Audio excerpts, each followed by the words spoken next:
everyone. Welcome to day 3 of Talent Connect. Hope you guys had fun last night.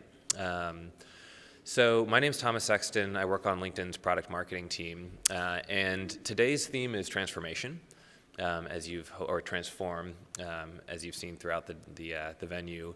And we've really got an awesome first kickoff presentation this morning on the topic of transformation. We're joined by 2 outstanding talent acquisition leaders who have really helped play a big role in managing their organizations through a period of strategic change. So Don Mitchell leads talent acquisition at Opower and was on that leadership team during Opower's hyper-growth period in their recent IPO. And we're also joined by Rich Cho, who leads talent acquisition for Facebook for their engineering product and design group. For Dropbox's product engineering and design group, formerly from Facebook. Sorry, Rich. And so he's also been part of both growth periods at those companies as well as periods of strategic pivot and thinking through what it means for talent acquisition to play a role in enabling businesses to transition successfully. So we're going to take questions at the end, as we typically do. Please come up to the mics for those questions. And also one quick public service announcement. Please take your surveys. We're going to email out surveys to everyone at the end of the event. And we take that feedback super seriously. We'll literally start incorporating it into planning for next year's Talent Connect. And so with that, Don. Oh, thanks. So I think my mic is on, yes? All right. I'm Don Mitchell with Opower. I lead talent acquisition, and this is Jack. He is joining in January of this year. I am pregnant, for those wondering. All right, so to get started, let me give you a little bit of background on Opower. So Opower was founded in 2007. We're headquartered out of Arlington, Virginia, and we are the leader in cloud-based software for the utility. So we provide a customer engagement platform that enables utilities to act as a trusted advisor to their customers. And this is a really great visualization of the impact that employees have on energy savings through our product. So our pivot point today is April 4th, 2014 of this year. It was our IPO. It was an awesome day. I probably won't get a chance to go through something like this again. Lucky if I can. But what you see here is our CEO and president, Dan and Alex, at the New York Stock Exchange. We had parties in every office real time. We had video streaming so we could see what everyone else was doing. And, at the end of the day, the executives flew back from New York. We had a big offsite. It was just, the buzz was amazing, right? Because this is a mission-driven company. People don't just come to Opower to work. They come because they're passionate about what we do in energy savings. So to see that 7 years of hard work really come together was awesome. And one of the really fun things is that we give new hires champagne. So as part of joining Opower, you get a bottle of champagne. You saved it for the IPO, or you saved it for a certain amount of energy savings. So we all had champagne spraying stations at the office, and it was a really, really fun day. So I want to take it a step back and talk about our pre-IPO talent acquisition, because what we're here to talk about today is the ramp, right? That pivot point and how we as a talent acquisition team changed over time. So pre-IPO, Opower was founded off of referrals, right? So Dan and Alex, CEO and president, built their executive team off of referrals, people that they knew had worked with, and those executives in turn built their teams off of referrals. So to say that interviewing and white glove experience was a must at Opower is an understatement. It was a culture of recruiting. And this is an example of many different kind of promotional things that we put out in the company that highlighted top interviewers, right? So Q1 and Q2 2013, really recognizing those individuals that spent a lot of time bringing talent into the organization. And so as part of that, it really spanned a culture of referrals. It was an event referral contest at Opower. So this is a Nissan Leaf. We did a lease for a year for someone for a critical hire. We did eco-friendly tours, and it was talked about at every company meeting, at every opportunity. It was just splashed about that referrals are the way we're going to grow our company, that bringing in talent that we know is how we're going to scale.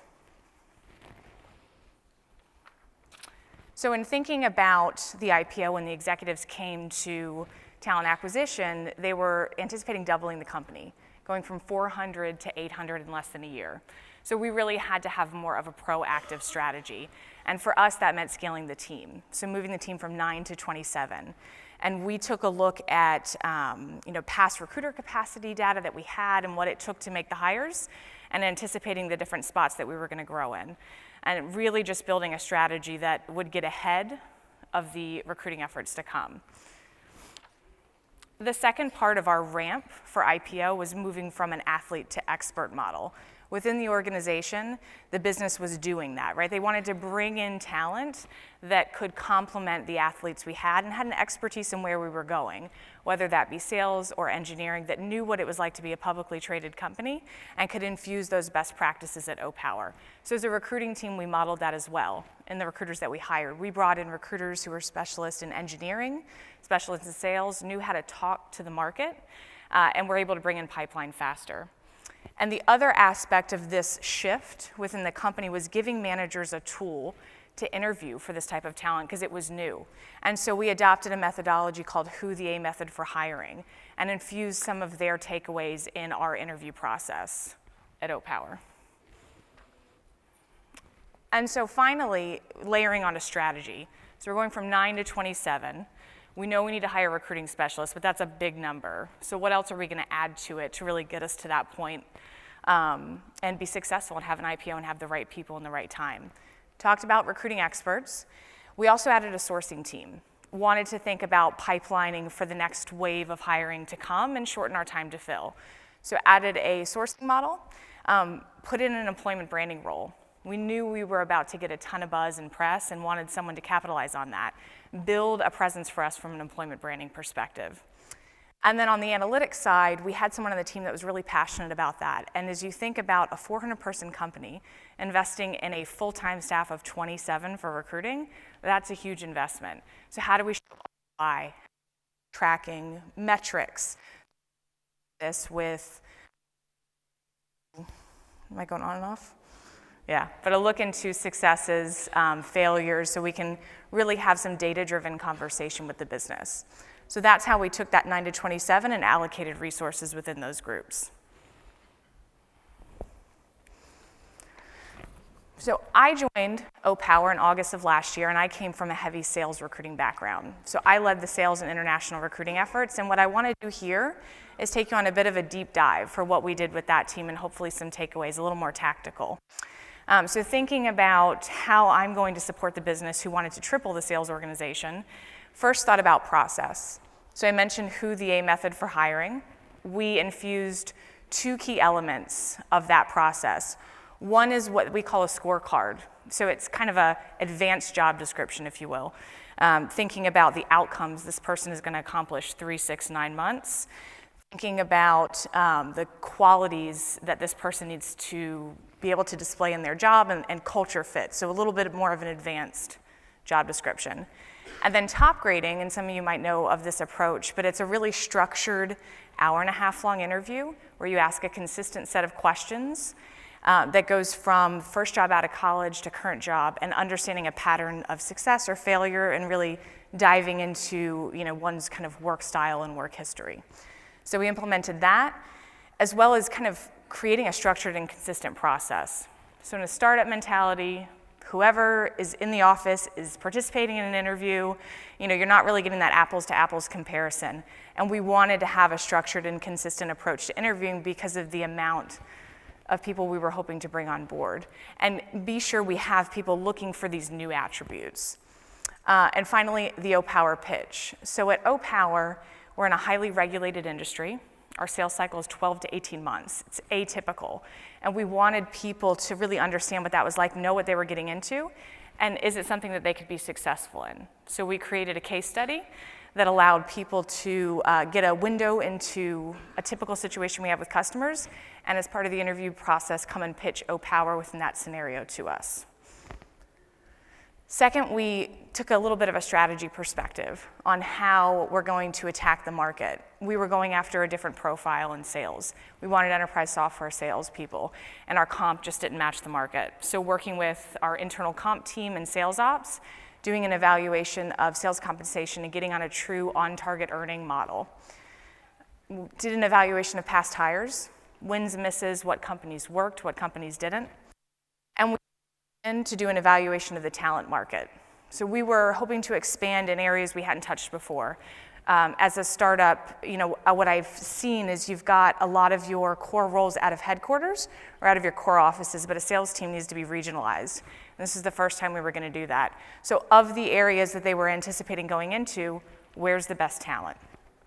And finally, we sell directly to utilities. We're a vertical-based company. Oracle's the Salesforce sales team, and we needed something to get at passive candidates to educate them on why come to Opower, why sell here, and really open the conversation for our recruiters. And lastly, the people. So I mentioned hiring experienced sales recruiters. Was experienced international leads. Think so? Keeps going in and out, in and out. So on the international front, they were not only hiring sales, but they were hiring talent across groups, and they weren't going to sit with our core recruiting team. So I needed recruiters that were really experienced, could handle themselves in a remote office, and knew the markets that we were going into better than I did. So that was a key element of this process. And what I want to show you next is the video that we created. It's a quick 60-second video on why sell at Opower, gives a little insight into our culture, and it's really targeted at sales talent.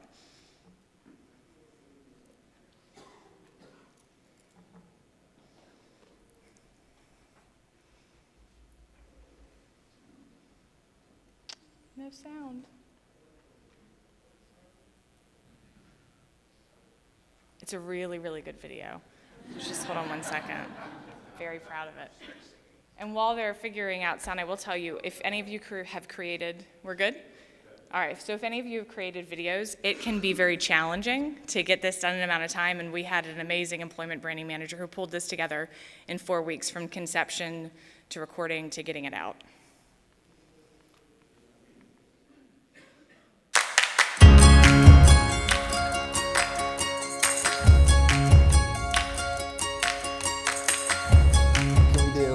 I'll be like, selling is so sweet.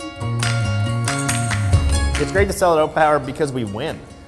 And it's critical to be at a company where you win a lot. It's how you make money, it's how you have a good time, it's how you learn, and it's how you progress. The utility industry is one of the world's largest industries. It's a $2.2 trillion industry. It's twice the size of the semiconductor industry. We work with nearly every large utility in the US, and we're increasingly working with the largest utilities across the globe. As opposed to being in a company where you sell 100,000 small deals and people are just dialing for dollars, here, this is the art of the deal. This is about really knowing your customer, crafting customized proposals that work for them and work for our operational efficiencies. Dan and I are both personally committed to growing our business. And when I say personally committed, that's not us sitting in a room demanding that the business grow. That's us getting out on the road. I spend almost 3/4 of my time with our sales team and with our regulatory teams out meeting with clients and meeting with policymakers. And Dan spends a substantial amount of his time too. We're just getting started. So as we look at our opportunity, we estimate that we are in aggregate on approximately 1% penetrated into the overall worldwide opportunity. We have one reputation, and we are clearly the leaders in this space.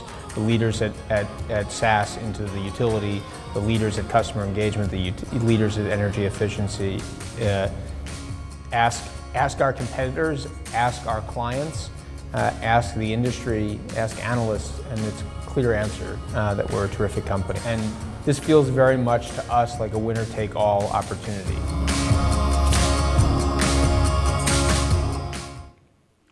All right, good video, right? Yeah. So we talked about pre-IPO, we talked about the ramp and some of the elements that we put in there, and now I want to talk to you about lessons learned. So kind of what worked, what didn't perspective. So from a what worked, I think recruiting specialists were key. The business was making a shift in who they were hiring, and these specialists brought in best practices, were able to influence and had a level of credibility going into conversations with hiring managers that we didn't have before. So that brought in pipeline faster and decreased our time to fill in a lot of key areas that we were ramping pretty aggressively in. From an employment branding perspective, The recruiting team was completely bogged down with work. So having someone to manage our presence was amazing, right? Our followers on Twitter, Facebook, LinkedIn grew exponentially. In fact, she won Talent Warrior Award at Glassdoor for her work over the past year and was able to just build a presence for us and something we're able to build off of in the future. And then analytics was key. So for us, it was the first time having operational metrics, knowing our source of hire, knowing time to fill, and having that information to report back to the business and talk to them about the investment they made and what worked. That was massive for us. From a what didn't, I say sourcing unsupported because I feel passionately about sourcing, but for us it didn't work. We were still somewhat of a volatile business. You never know what's going to happen coming out of an IPO, and the idea for me on sourcing is forward thinking. How are we pipelining for the roles we're going to hire 3, 6, 9 months out? And that was constantly shifting. So we ended up using the sourcers in really tough to fill roles, and we're being pulled in last minute, frustrating for them, not making the right impact, and it overall just wasn't a success. And lastly, the full-time recruiting investment. 9 to 27 is pretty aggressive. I think looking back, if we were to do it differently, we'd supplement some of those roles with contractors. We ended up scaling from 400 to 600, so not the 400 to 800 we anticipated. Still a tremendous amount, but again, you never know what's going to happen. So the investment in the internal team was great. I love that our executives are passionate about having an internal recruiting team, but we could have supplemented a couple of those roles. So a little O-Power lingo, what's next for us? So we're hoping to build on the analytics that we have been tracking and really move to a strategic analytics play where we can start understanding over time what are the patterns and dive into specific areas where we've got a ridiculously high time to fill. Now that we have this baseline, we can grow from there. And a key part of that growth is our new applicant tracking system. So we've just implemented Greenhouse 4 weeks ago. And it's been great. Our old ATS was clunky, it wasn't customizable. With Greenhouse, we can customize workflows by group, so we can really dive into time to fill, time to present, and some key metrics in the recruiting life cycle. Let's see, employment branding strategy. So I mentioned Chrissy, who's our employment branding manager, and the success we had there. But she was really kind of juggling a bunch of balls and doing what she could, and we want to put a strategy around that. And so the two things I called out here is one being recruiter enablement. She was able to spin up content really quickly on key areas, but we're a little bit calmer as a company and we know where we're going to invest. So aligning her efforts to those groups that are going to have growth in the near future. And then building an employee value proposition. We're a very different company now. People that came to O-Power prior to the IPO came for different reasons than people that are going to come to O-Power now. And so finding a way to message that and to have a sales tool for our recruiting team and to get the company bought in on that.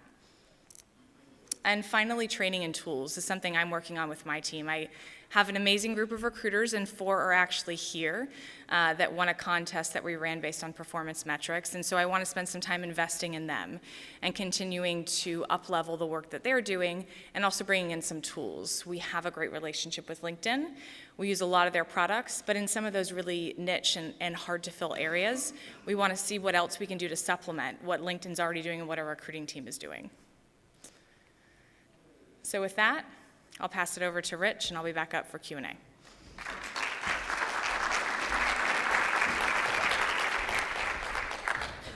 Hey everyone, I'm Richard Cho. I am not pregnant, but I may look like it. So I got to see a couple of pretty interesting transformations. I was lucky enough to see Facebook make a pretty significant pivot from a product perspective, and I'm currently experiencing that at Dropbox.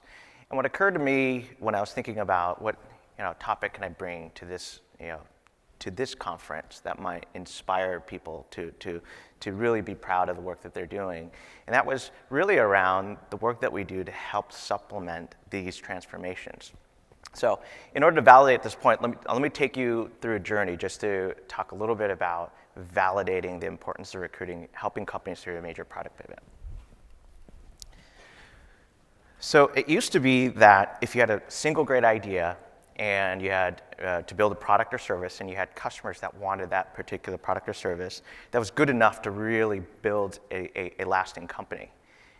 Over the years, companies then find that there's massive competition. It's no longer good enough to be first to market. That used to be the old saying in MBA schools, like, you're first to market, you win. But the problem is there's a lot of competing companies that are building Me Too products. And they're not just Me Too, they claim to be better, faster, stronger, and certainly cheaper. And so companies then had to shift to a new mindset. The new entrepreneurial mantra is now innovate or die. If you don't innovate, you're not going to be relevant. And personally, you guys have all experienced something like this yourselves, right? As consumers, we can remember and probably go through our mind all the things that we used to do, all the things that we used to have but are no longer around because they're, quite frankly, no longer relevant. Think about how you used to actually log on to the internet. Remember that screen? More importantly, remember this sound? This is going to be awesome for those of you guys staying up a little bit too late. Wait for it. You almost there? Almost there. And, oh, still almost there. Hold on.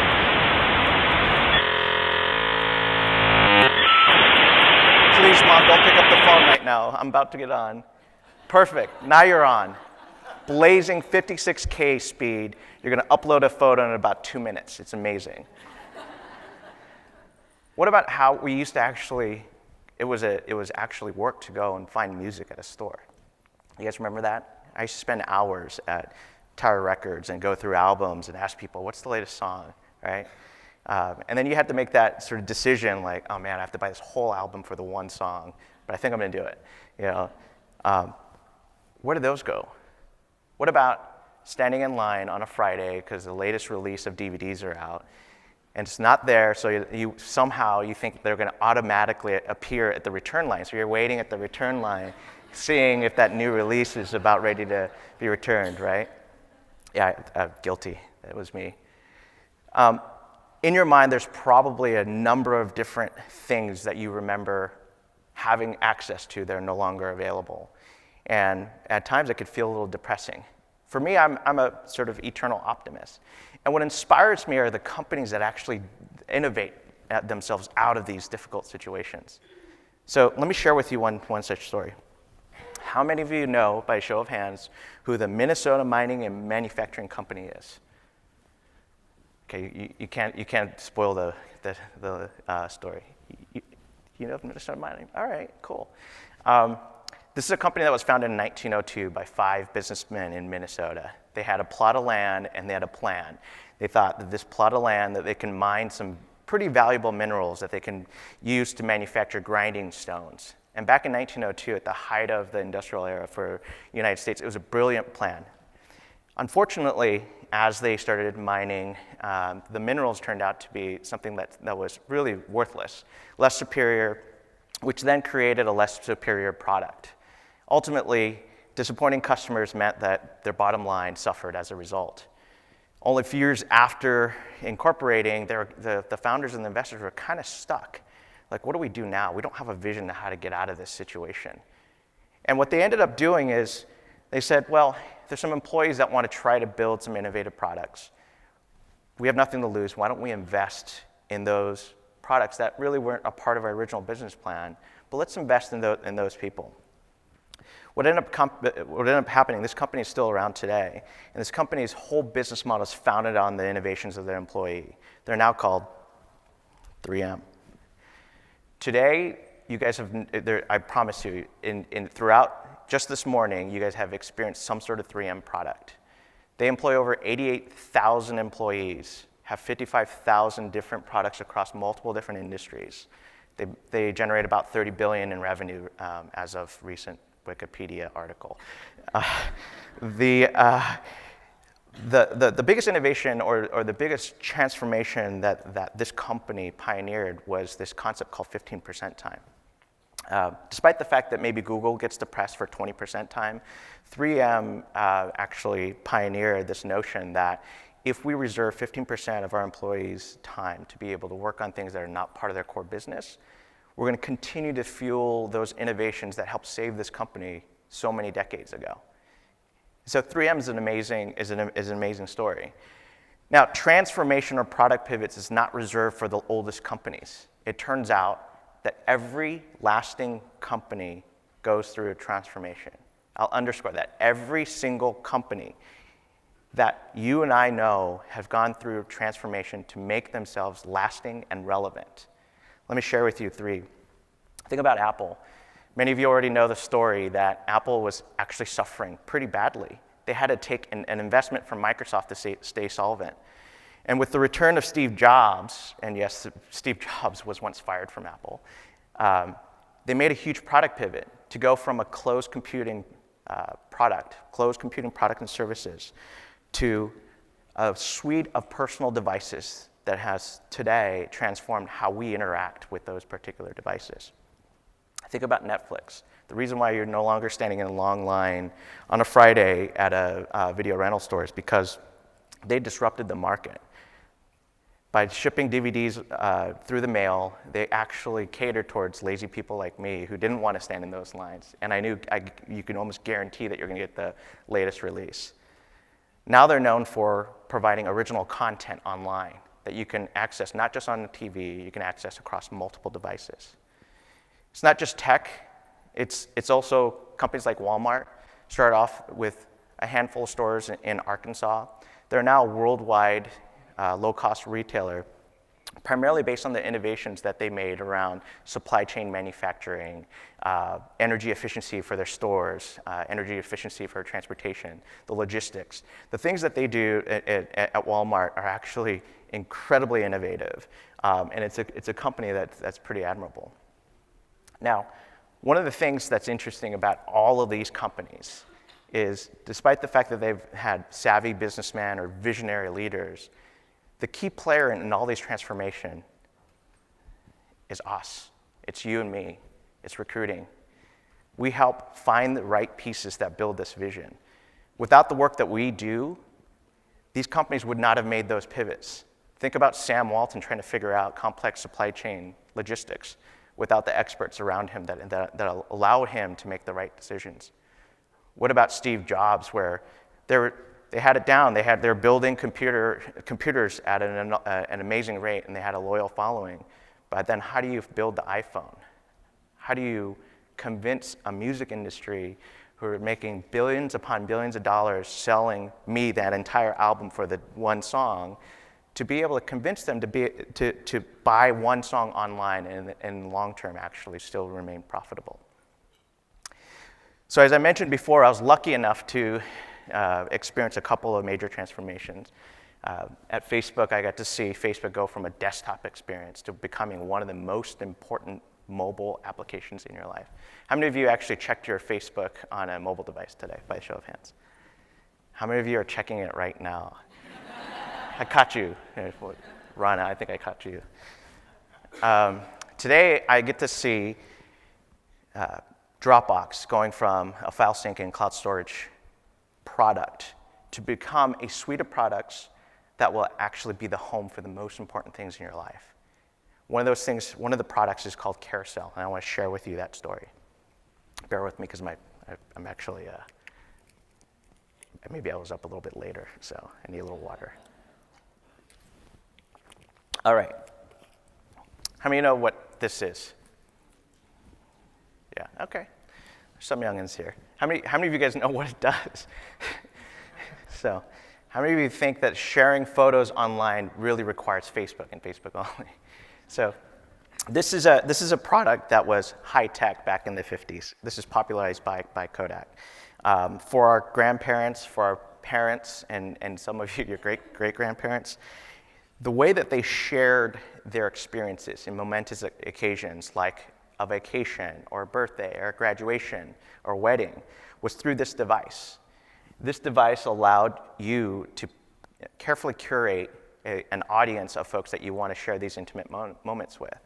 So this product was the Facebook sharing in 1955. What this has that Facebook doesn't have today is the ability to be able to carefully curate who's watching, right? Privacy is amazing in this. You'll never have one of these pictures be exposed online, I promise you. So we had to figure out how to build this.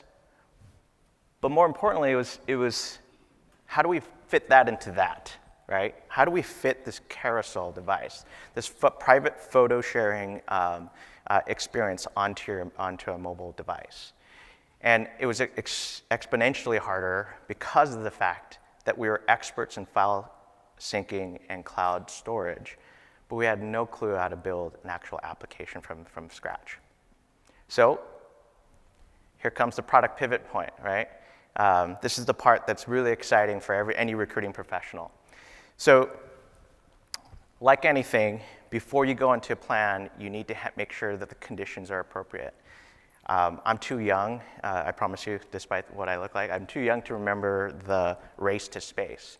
But I'm a huge Star Wars fan, I'm a huge Star Trek fan, anything sci-fi I'm a huge fan of. And which really fueled this passion for space travel, specifically in NASA. And what I always found fascinating about NASA is if the conditions were slightly off, or if some sort of check down, and they check down many days before the launch, if something's slightly off, they'll cancel the launch. And it makes sense, right? Because if something's off, that's the difference between you landing on the moon or pointed towards oblivion. It's a slightly dramatic analogy here, but it's very similar in recruiting. If you don't have the right conditions, what's going to end up happening is you're going to end up spinning and create a disastrous scenario for not only your recruiting team, but also the company. The two things that I want to just highlight is this. The company absolutely must believe that recruiting is the #1 priority. At Dropbox, your first week at Dropbox consists of meeting Drew, one of our founders and obviously our CEO.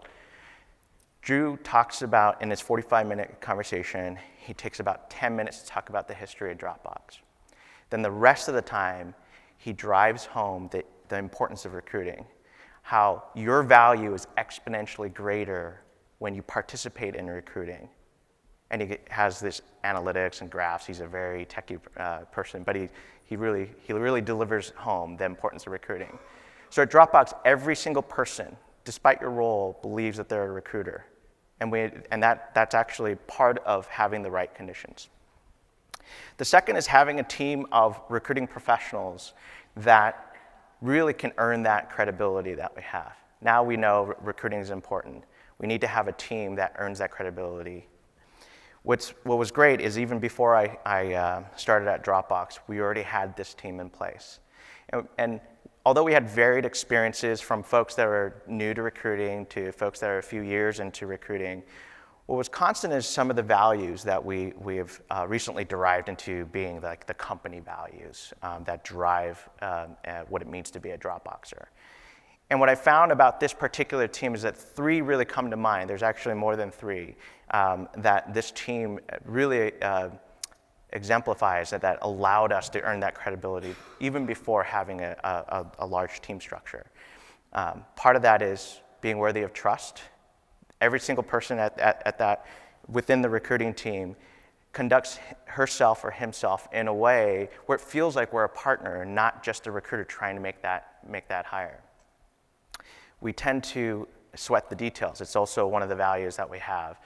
In folks that are new to recruiting, it's just very easy to assume that you go find a resume, evaluate, and then hire or no hire. But sweating the details means that, well, what does it mean to actually find resumes more efficiently? What does it mean to actually motivate candidates more comprehensively? And these little things have actually culminated into a pretty impressive recruiting team. So those 2 conditions must be met. Luckily at Dropbox, these conditions were met, and even way before my time. So jumping into the process, I'm about to share with you a virtuous circle that I believe can help, especially helping companies go through this major product pivot. Now, hindsight is 20/20. I could tell you that we didn't do it exactly this way. This is just really sharing some of the best practices that we learned over some experiments, some trial and error, a lot of blood, sweat, and tears. Okay. So the first step in helping a company go through a transformation is research, right? How many of you guys actually believe research is important for recruiting, right? By show of hands, yeah, good. So I don't really have to like drive this home, but let me share with you some of my own personal experiences. I've been at companies that will go nameless, that felt like, oh, recruiting's not rocket science. How many of you guys hear that all the time? That is my biggest pet peeve. When I hear that, I'm just like, oh, like fingers on a chalkboard. The research that we did at Dropbox allowed us to be more efficient in identifying the right specialists. These are folks that we had no clue are going to accelerate Dropbox, but allowed us to identify those specialists that are actually going to help us build this product called Carousel. Over the last 6 months, we built out a team of sourcers. And sourcing, in some definitions, just means like these are the people that generate a list of leads, and we call in those leads, and hopefully they'll get hired at Dropbox. But our sourcers actually go 3 steps deeper than that. First off, they go and understand, well, what role do they play in each company, right? A QA person at Microsoft may play a very different role than a software developer in test at Google. Sources are already uncovering what those interchangeable skills are and where those differentiating skills lie. The second thing they look for is what are their motivations, right? And they go through either through open source contributions or communities that they're at. Using LinkedIn, there's obviously ways to be able to listen in on some conversations in some of the community groups there. And we come up with a particular strategy on how do we engage these particular people. And Dropbox, again, known for file sync and file storage, what is our message? What is our narrative to be able to engage these folks, right?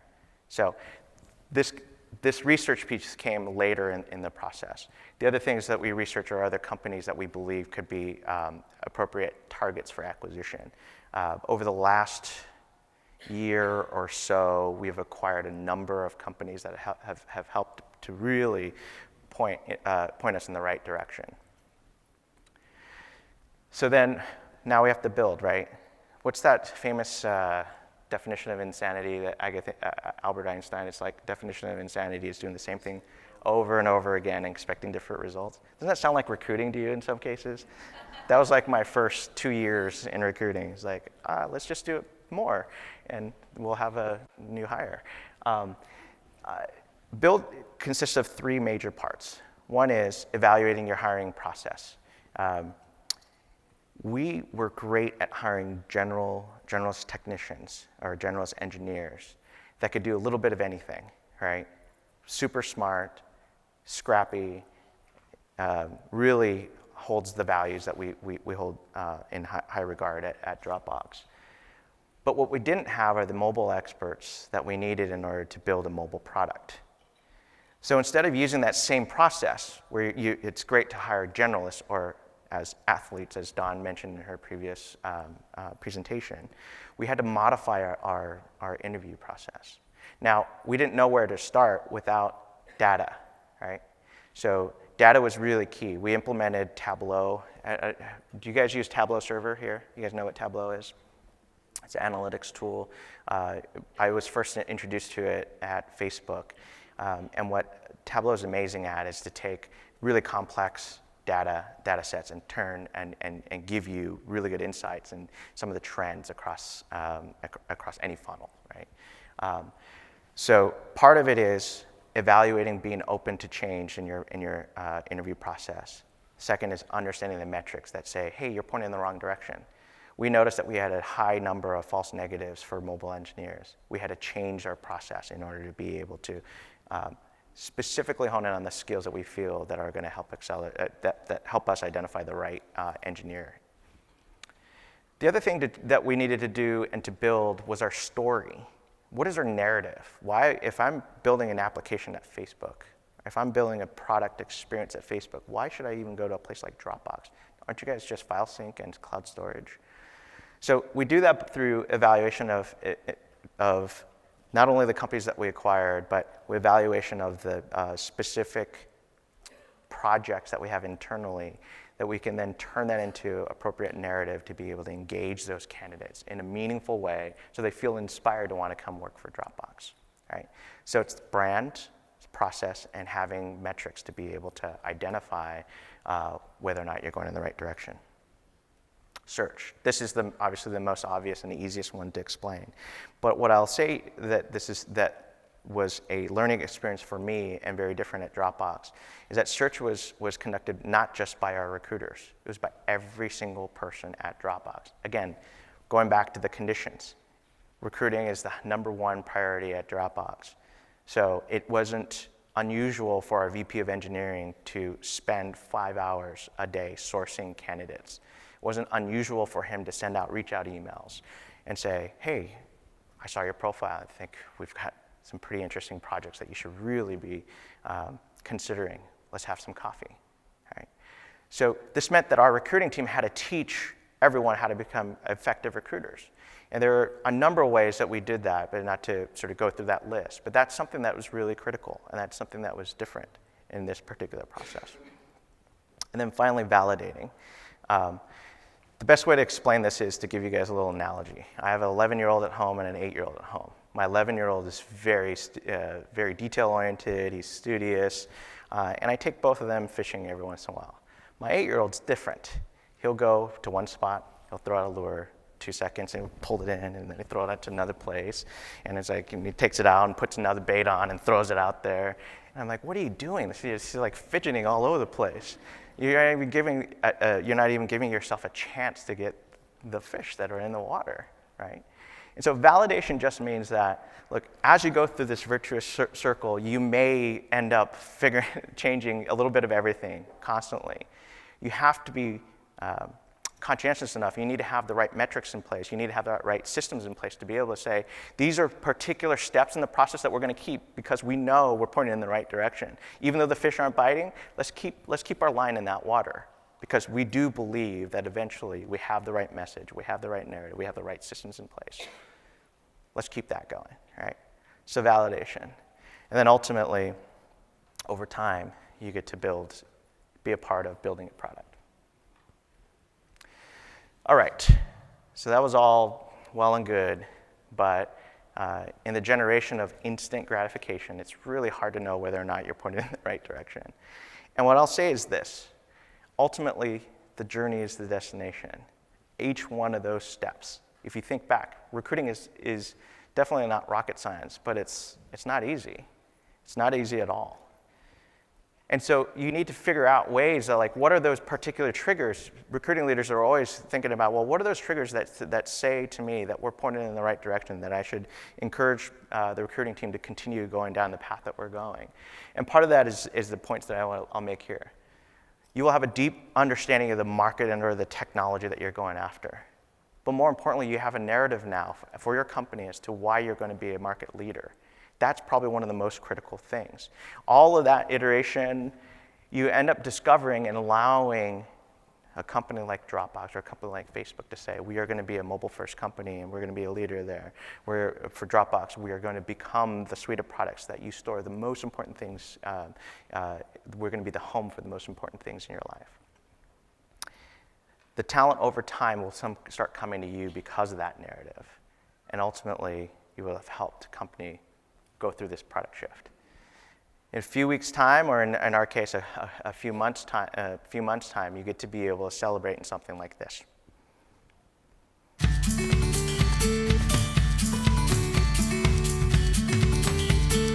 Oh, and not on the wall!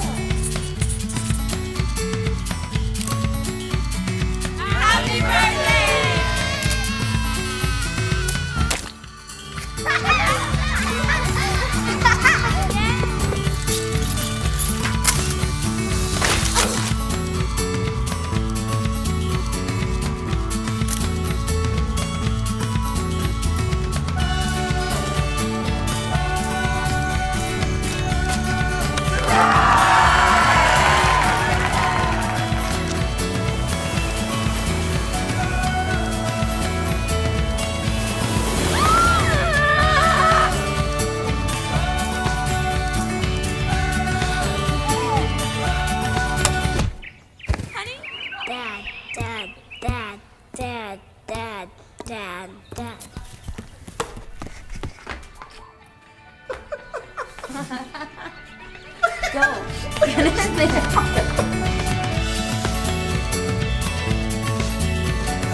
Thank you.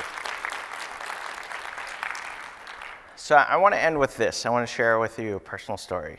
So this is a story about the Facebook IPO. It was obviously momentous, not for the reasons that you might think, but for me there was a sense of pride because there's finally some validation that the work that we did really meant something, and that the world was validating that Facebook was a real product, a real company. And overnight, we had this hackathon, so part of the emotions and the crying and the hugging, I blame on that. But I was looking through the sea of Facebookers, and I noticed a leader who had been my only constant from day one. I've been there over 5 years, well, at the time, about 3.5 years. And I sought him out. He's now one of the more senior product leaders at Facebook, and I said, thank you for changing my life. Thank you for, allowing me to do the things that I think will help me feel good about the role that I played. And he stops me. He grabs my arm and says, Chow, look around you. Look at what you did. The talent that you and your team brought to this company allowed us to make this happen. Thank you. So what's interesting about that is I always talk about Maslow's hierarchy needs and help using it as a framework to close people. And those of you, how many of you guys know what Maslow's hierarchy needs? Okay, so I won't go into too much detail. But there's 3 sections. The thesis is this. Like, if you satisfy the basic needs, your physiological needs, and you satisfy some of your psychological needs, part of it's like belonging and love, then ultimately every single human being will be pointed towards their self-actualization goal. A self-actualization goal is like, this is what I was meant to do. This is what I was born to do. In that moment, I knew I was pointed in towards my self-actualization goal. And I want nothing more than each and every one of you guys to do that same thing. And if you're not, come talk to me. We're hiring. Thank you.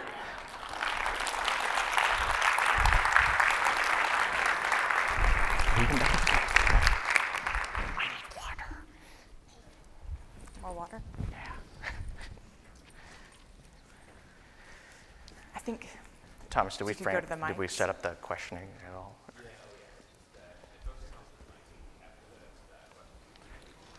Yeah, so if you guys have a question, please come to the mic.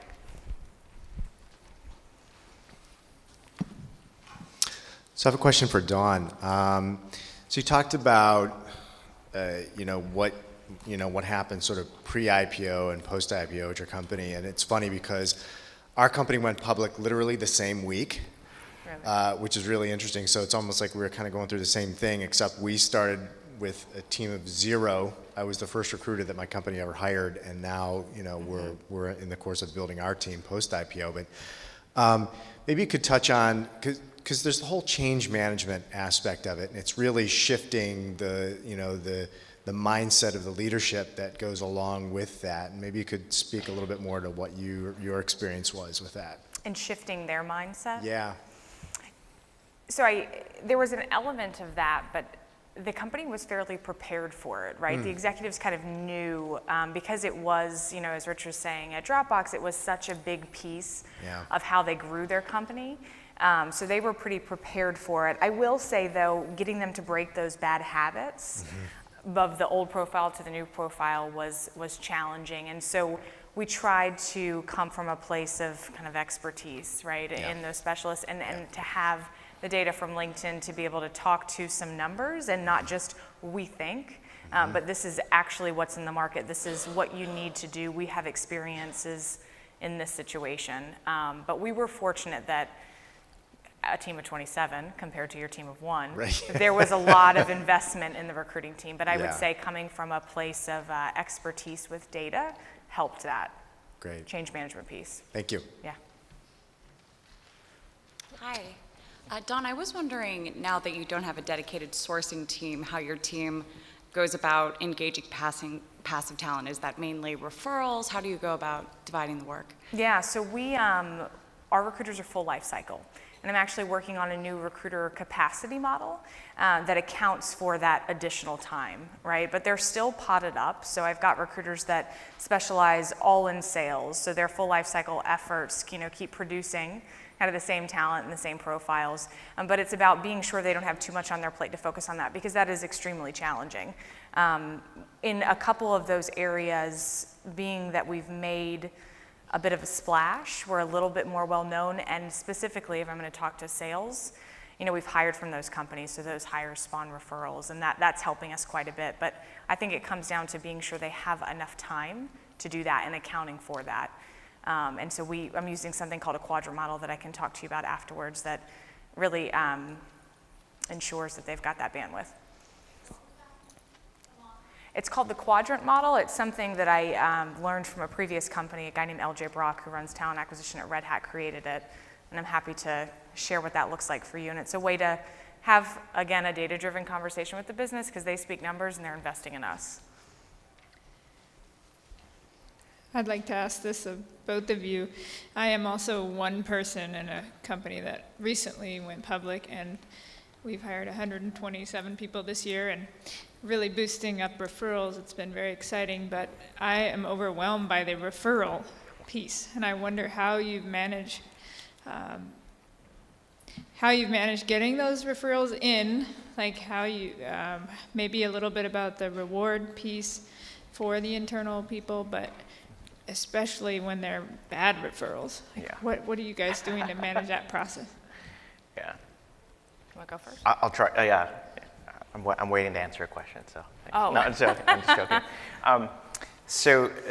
Referrals obviously is still one of our most valuable sources of hire.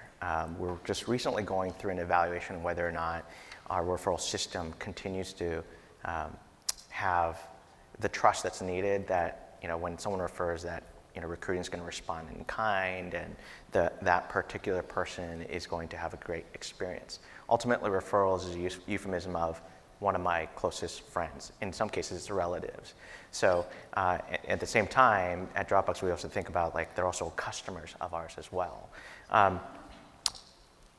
When Dropbox was much smaller, and this is also true at Facebook as well, I think it's important to engage everyone around you. Again, going back to the concept and saying recruiting is the #1 priority, Dropbox did an amazing job ensuring that even though we had a smaller, really scrappy recruiting team, that from the VP to the engineers or whomever really invested in the process, and they would help sort of be an extension of recruiting to be able to respond in kind.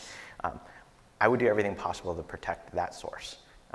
Especially the trust that you have, that credibility and trust that you have with your employees at the company. Yeah, and I think as much as you can do to engage the business in supporting that would be key, and farm out those responsibilities if you're a recruiter of one. They need to be bought into the value of referrals, and people typically favor referrals over just outside candidates because they know the culture and they have people there.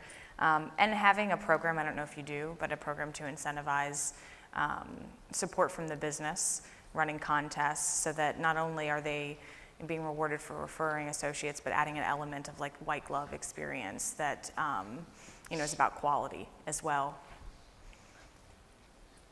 Mm-hmm. Hi. So I have a question around gathering resources to work on your brand and EVP.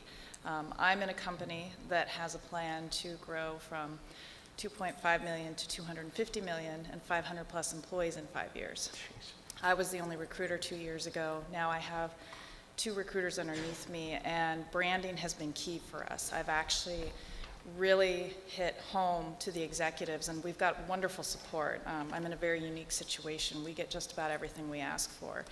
But our director of marketing, she's tapped out. She has barely any time to help me, so a lot of the branding efforts that I've been working on have been by myself.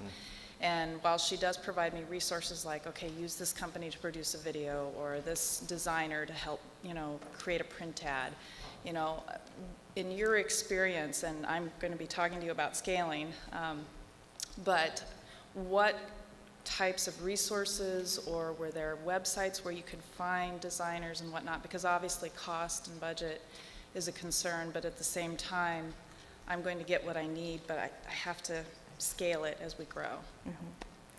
I don't think I can talk to that specifically on resources, but I can connect you with our employment branding manager who can do just that, because she had a vast network. She was a person of one, and what we were asking her to do in the time frame was insane, and she did farm that out, so I can connect you with her. So in my experience, so at Dropbox, we actually have a team focused solely on employment brand. We didn't have that team before I joined. That's a new team that started, I want to say, mid-year. So I'm going to answer in two ways. One is like reiterate the importance of employment brand. The thing about Dropbox is with the absence of someone dedicated to employment brand, the world told us what our employment brand was, and it didn't look pretty at times. We were known to be one of the more negative perceptions of Dropbox was we're a bunch of programmers, so mainly male, young MIT, I'm not young obviously, young MIT grads that are just building file sync. And and it really did impact part of our ability to be able to engage new candidates, and especially in these specialized roles. And so I think it was pretty easy and again, because recruiting is such a high priority at Dropbox, it wasn't hard to get support for an employment brand team.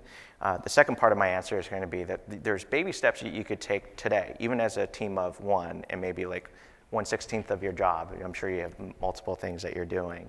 But you could take baby steps by engaging LinkedIn and using the resources that they have to help really enhance your brand. There are other competing companies that are out there that also do a really good job in helping to allow you to start that branding campaign. Doesn't necessarily mean you need to have a video today, but over time I think it's important for that to happen. We're up on time for this session. Thank you so much, and thanks for the great engagement from the audience.